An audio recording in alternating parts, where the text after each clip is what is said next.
Can I get a tape or something? Yeah, they're wire in, but they're big. Yeah. The name tag. He looked like the guy from the show. It's just off your motion. Yeah, so I'll just put my...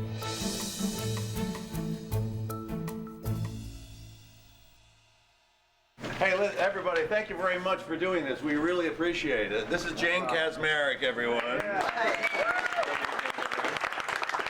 We're very excited about this.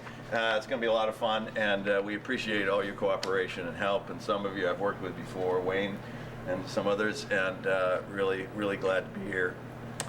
Thank you.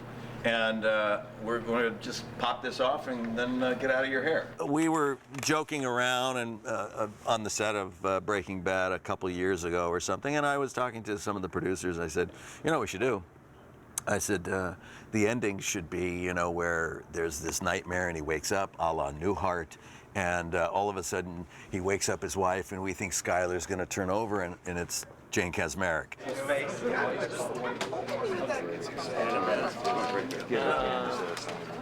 Hey, Jason. About a year ago, Melissa Bernstein, one of our executive producers, says, you know that thing that you brought up a while ago? Sony really likes that idea. Vince Gilligan really likes that idea. Do you think Jane would do it? And I said, well, if it takes place in a bed where she stays horizontal, we've got a great chance. Alternate ending, take one. And action.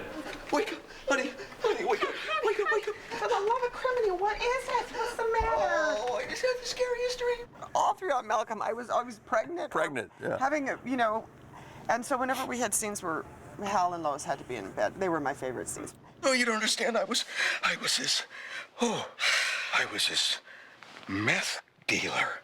It was written by one of our writing assistants, Gordon, and did a terrific job with it. I went and I watched the end of Newhart, and I watched, you know, went back and watched some Malcolm in the Middle and see where we'd left those two characters. Our script coordinator and writer's PA, Jen Carroll, and I sort of sat down and just brainstormed and sort of figured out what we could do in terms of the beats of the scene. I was this world-class chemist, and I cooked and I sold this ultra-pure methamphetamine.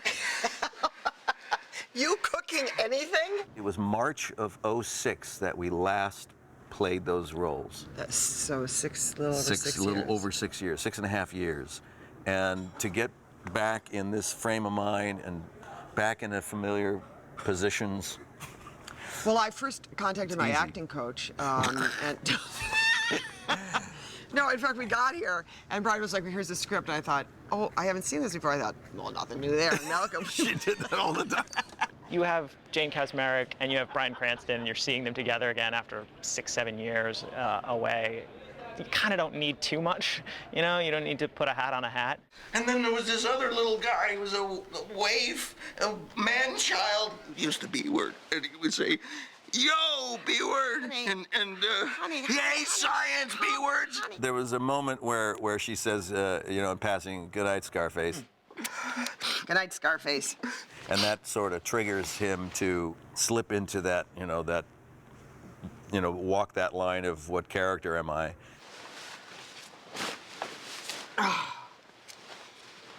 Scarface.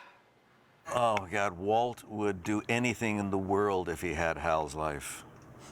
If he could go to something so comparingly simple, gosh, he would love that.